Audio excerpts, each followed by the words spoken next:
Meio-dia e 34 minutos. A gente retoma o assunto do Partido dos Trabalhadores, essa declaração forte aí de Alexandre de Padilha e também das decisões de hoje. Quem está conosco a partir de agora é o deputado federal Zeca Dirceu, que já está ao vivo aqui conosco para falar sobre PT, para falar sobre o seu pai.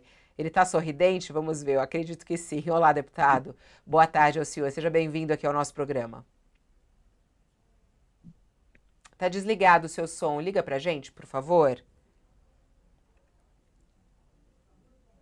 Muito feliz, viu, Fabiola? Com certeza. Cumprimentar você, cumprimentar o Josias, cumprimentar quem está nos assistindo.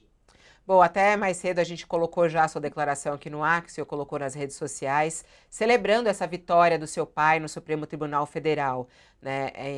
O Supremo Tribunal Federal, o ministro Gilmar Mendes, né, numa decisão monocrática, ele suspendeu, né, anulou, na verdade, as condenações do seu pai. Como é que o senhor e o seu pai enxergam essa decisão, de Gilmar Mendes? Primeiro lembrar, Fabiola, que são quase 20 anos, começou em 2005, são quase 20 anos de muito sofrimento, de muita dificuldade, obstáculos. Meu pai não teve vida fácil e é claro que nesse período todo de punições injustas, exageradas, de perseguição, de sofrimento, a gente sofre junto, né? Quem é do partido, quem é aliado, quem é companheiro de luta política e a família, né? Eu, minhas irmãs, a nossa família sempre sofremos muito, né, com toda essa situação. Que bom que houve essa justa, finalmente uma justa decisão anulando, né, todos os atos praticados por um juiz ladrão, um juiz que foi sempre parcial, que tomou lado e que as provas hoje deixam muito evidente que ele tinha um objetivo político. Tanto é que foi ministro do ex-presidente Bolsonaro, depois virou senador pelo Paraná, e flertando em ser candidato a presidente da República. Os atos, de fato, da Lava Jato, do juiz Sérgio Moro e dos procuradores, eles foram recheados, né, de ilegalidades. Então, a lei determina, não cabe outra decisão que não seja anular todos os atos que foram praticados e que foram revelados, inclusive, pela Vaza Jato, por aquele hacker, né? O nível das conversas que acontecia ali deixa evidente do que se tratou e do quanto foi ilegal os atos praticados, agora corretamente anulados pelo ministro Gilmar Mendes. Olha, deputado, não a anulação, e nós discutimos aqui o fato mais cedo e analisarmos que ouvimos também o doutor Miguel Reale Júnior, e as perversões praticadas na Lava Jato, pelo Sérgio Moro, pelos procuradores, elas não invalidam as provas que foram reunidas durante a apuração, né? E aqui, na decisão do ministro Gilmar Mendes, ele não entra no mérito das provas reunidas contra o vosso pai, o José Dirceu. Ele anula e avalia, dando razão à defesa, à tese da defesa, que lá atrás já havia a intenção de perseguir o Lula e que, portanto, o José Dirceu estava sendo utilizado como um degrau para chegar ao Lula. E não houve, como disse, análise do mérito. Não acha que, depois de tantos anos, e o senhor realça o sofrimento, é compreensível que a família tenha sofrido junto com o Zé Dirceu, não acha que, depois de tantos anos, o mais adequado seria uma sentença absolutória e não uma anulação escorada em argumentos que são discutíveis? Eu acho que a decisão do ministro Gilmar Mendes, como eu falei, ela cumpre aquilo que determina, aquilo que impõe, aquilo que obriga a lei. Se os atos praticados foram ilegais, se os atos praticados foram tendenciosos, se o juiz não foi parcial, se o juiz, aliás, foi parcial, se o juiz não foi imparcial, se o juiz combinava com quem fazia a acusação, que tipo de acusação deveria ser feita, para daí ele achar uma forma de condenar, não cabe outro ato. Aí não é questão da gente gostar ou não gostar, né, da gente querer ou não querer. Estou me colocando na posição de um juiz, como o caso do ministro Gilmar Mendes. Ele tem que cumprir o que determina a lei. E já havia sido feita, né, a anulação pelas mesmas razões, pelos mesmos motivos, não só das condenações, de todos os atos praticados pela Lava Jato em relação ao presidente Lula e em relação a outros. É claro que não cabe a mim aqui, ainda mais como filho, mas eu compreendo, é claro, respeito muito a sua pergunta, né, ficar fazendo juízo de valor aqui do meu pai. Eu amo meu pai, além de um político notável, além de ter sido alguém que lutou contra a ditadura, foi líder do movimento estudantil, da UNE, alguém que trabalhou pela anistia, pela volta da democracia no país, pela construção do PT, pela eleição do presidente Lula. Ele é meu pai e é um ser humano fabuloso comigo, com as minhas irmãs, com a nossa família. Então, eu compreendo a sua pergunta, viu, Josias? Mas como filho, obviamente, né, não cabe a mim fazer um juízo assim do meu pai. Agora, eu não tenho dúvida nenhuma quanto aos métodos da Lava Jato e quanto foi acertada essa decisão do ministro Gilmar Mendes. Agora, deputado, falando agora não sobre os métodos da Lava Jato, falando sobre os casos de corrupção, né? Eu tive a oportunidade de conversar com seu pai há mais ou menos uns 5 meses, num evento que eu estava, eu o entrevistei a respeito disso. E ele falava muito, até dessa expectativa dele, muito positiva para essa anulação. Ele praticamente tinha certeza de que isso aconteceria, né? Ele falou que tinha muita esperança que isso pudesse acontecer. No entanto, ele foi muito claro na conversa comigo ao dizer que realmente os casos de corrupção aconteceram no nosso país. E ele achava que isso deveria ser investigado e que os responsáveis seriam punidos. Em relação à corrupção em si, os casos de corrupção, o senhor, até como um político brasileiro, e até a gente recebendo aqui as mensagens da nossa audiência neste momento, como é que fica a resposta a tudo isso?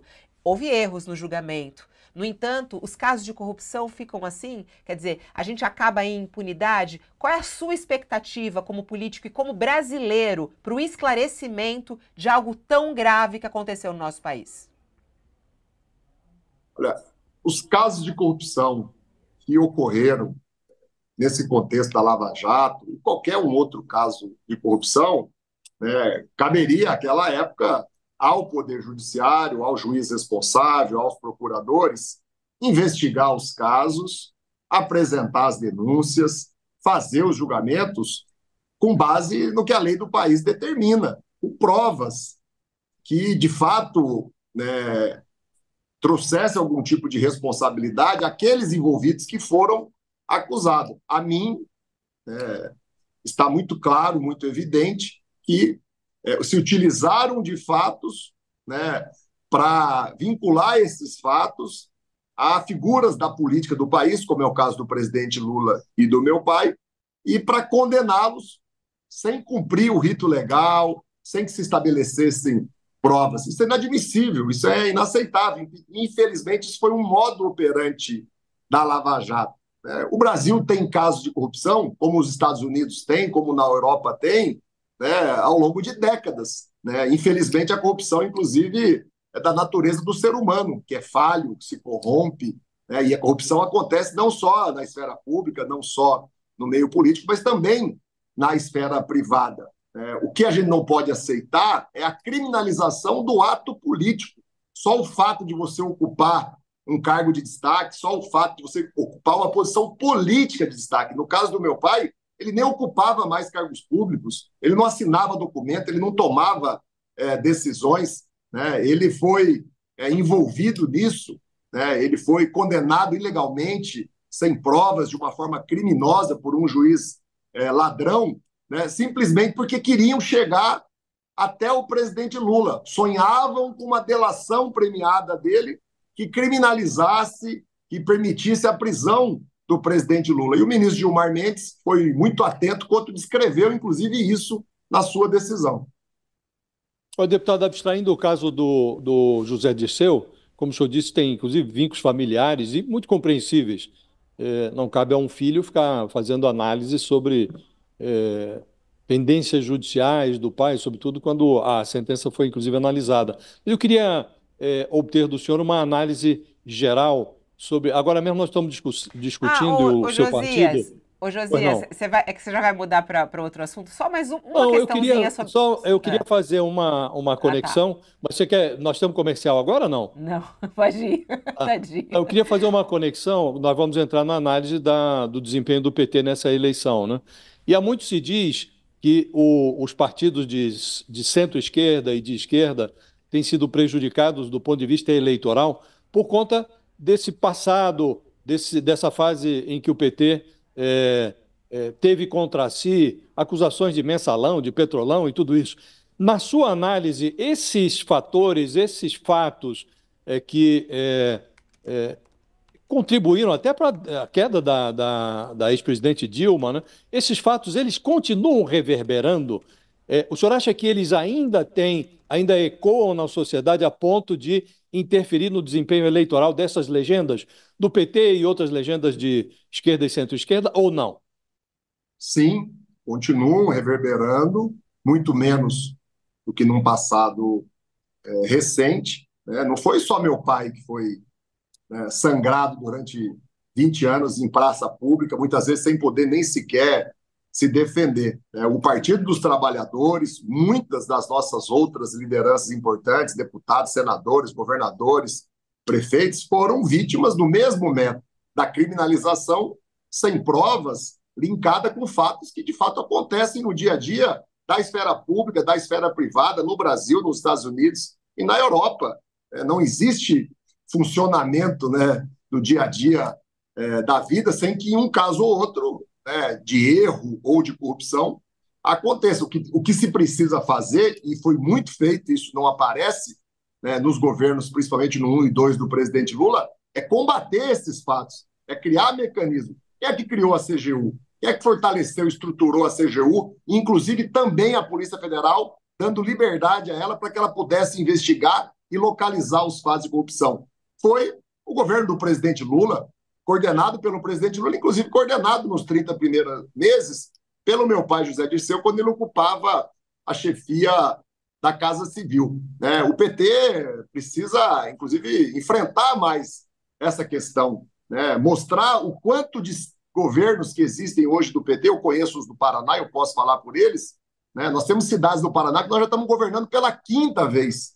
Não há um ato de corrupção, não há uma condenação, não há ninguém com a ficha suja. Eu fui prefeito 2 vezes de Cruzeiro do Oeste, que é a minha cidade do interior do Paraná. Tive todas as minhas contas aprovadas pelo Tribunal de Contas do Estado, pelo Tribunal de Contas da União, pela Câmara de Vereadores, pelos promotores que lá atuavam naquela época. Eu tenho vida pública há mais de 20 anos, 24 anos, desde 2000. Nunca fui condenado, não respondo a processos por corrupção. Então, o PT e os petistas, e eu digo muito isso lá na minha base no Paraná, não podem aceitar. Eu estou hoje mesmo, inclusive, eu acabei de descobrir um candidato a vereador numa cidade vizinha, Curitiba, Pinhais, né, espalhando uma fake news para prejudicar, à época, né, uma candidata minha, no mês passado, que era candidata a vereador, e tirou uma foto comigo, e ele coloca lá que eu sou condenado por corrupção, por lavagem de dinheiro, né? Eu nem respondo a processo por corrupção. Então, a gente precisa enfrentar, né, com serenidade. Agora, é claro, isso não pode ser a nossa prioridade, né?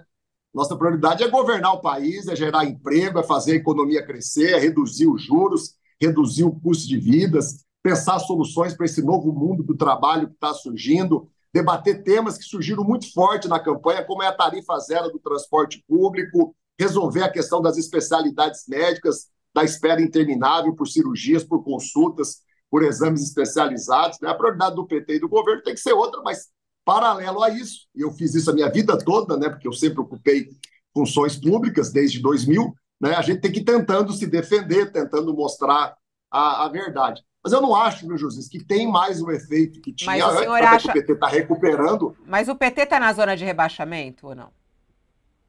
Olha, o ministro Padilha, ele usou um termo muito ruim, ele cometeu um erro e, infelizmente, a presidenta Gleice piorou a situação quando vai publicamente fazer, né, essa, como vocês chamaram, né, essa lavagem de roupa suja. Essas coisas a gente discute internamente, como nós fizemos ontem, livremente. Teve mais de 40 falas. A reunião da Executiva Nacional com a bancada do PT começou às 2 horas da tarde, acabou 8 horas da noite. Quando eu vi a fala do ministro Padilha, inclusive eu me dirigi pessoalmente a ele, né, falei com ele por telefone. É assim que a gente faz com quem é companheiro, com quem é companheiro. Então, o ministro Padilha errou e a presidenta Gleice, infelizmente, piorou toda a situação.